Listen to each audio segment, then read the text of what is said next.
So these are things that we can never understand with people. So everyone is too complex, and if we try to understand people, completely, we're just going to spend a lot of time and end up just being frustrated. It doesn't mean that we shouldn't try to cooperate. It doesn't mean that we shouldn't try to get along or try to understand them. But if we try to, understand all their kind of behaviors, it's never going to happen.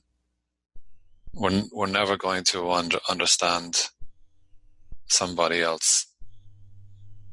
And actually, we don't even understand ourselves. This is what Buddhism teaches, that we don't even understand why we do certain things sometimes, so much less that we're going to understand anybody else. And at the same point, we can't say that we are always doing the right thing, right? So it's good to see others and to observe the behavior of others. So there's a phrase, observe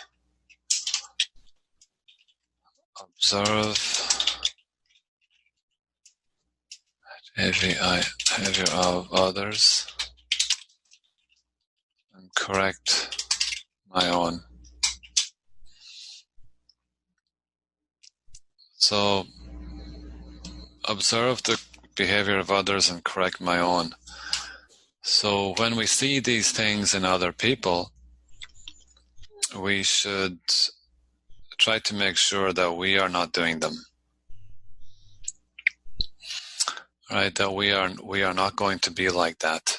So that's the best thing that we can take from seeing those kinds of poor behaviors in others. If we see somebody telling lies or stuff like that, then we have to make sure that we don't behave like that. So we can't control other people, and that's going to be their destiny. Whatever somebody else does, that's going to be their future. And so we should worry about ourselves, actually. And we should try to get to know ourselves in this short life that we have. It's difficult. That's difficult enough to get to know who I am. It's like the eternal question. And people die without even knowing anything about themselves.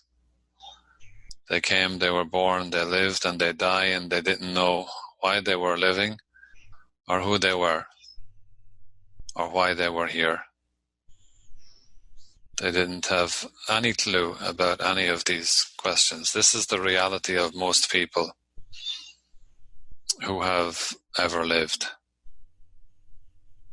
They come and they go, and life is a mystery. And the same is going to be for us. We're going to come and we're going to leave this earth, and it's up to us what we do in between. In between this time that I'm born and that I die, it's a short time. Even if it's 100 years, it's still a short time. And we've got a difficult task, actually.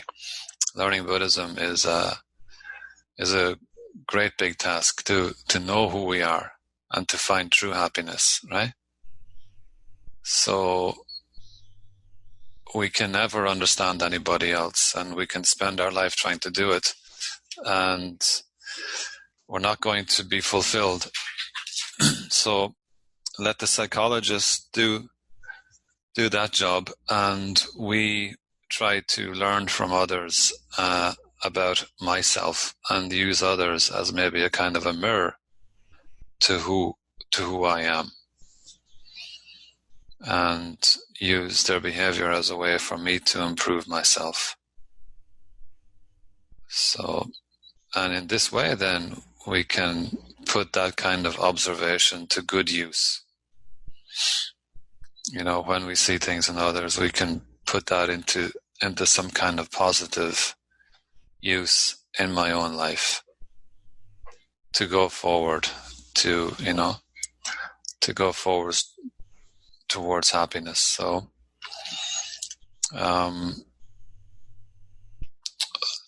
this is, we can see it as an opportunity, right?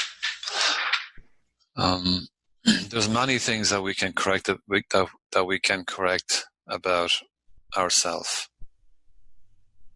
There's always chances. There's always opportunities, right?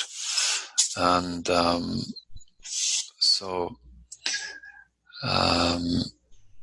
and learning Buddhism can really help us to take that opportunity as much as we can. So we don't know how many chances that we can get, but we can take any of those opportunities that we can get.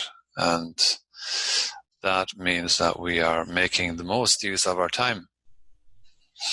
We are making the best use of our time. Just like you are doing now, actually. You are coming here, you are giving your time to learn Buddhism. So in this sense, it's putting your time to real good use. Right? So people talk about spending money. When you get paid and you get money, we talk about how to spend the money. But we don't usually talk about how to spend our time. And time is the most, precious commodity that we have. Because when you're dying, if somebody asks you, what do you want, more money or do you want more time? What do you think you will answer?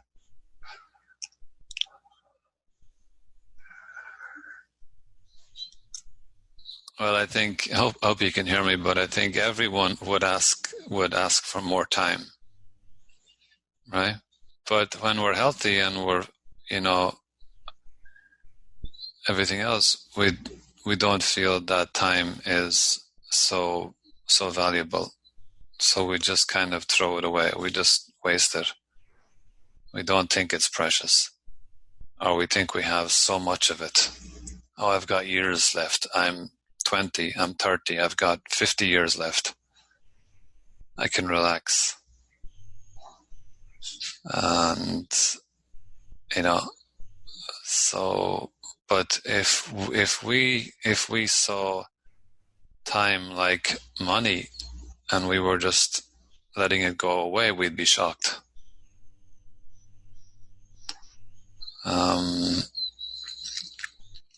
So we learn in Buddhism about the preciousness of life, which is the preciousness of my time, actually. Because life is time. And what to do with that. Because it's going to be over before we know it.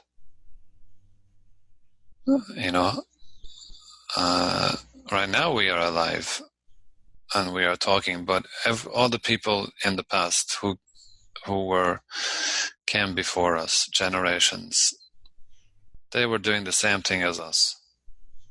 They were living all these things, right? And they never really gave much thought to their own impermanence and their own preciousness of life and their own time. That's just human nature. It's just something that we don't do. And then when it's ending, then we feel regret. This is what Sakyamuni Buddha said. We feel regret at not having used it better.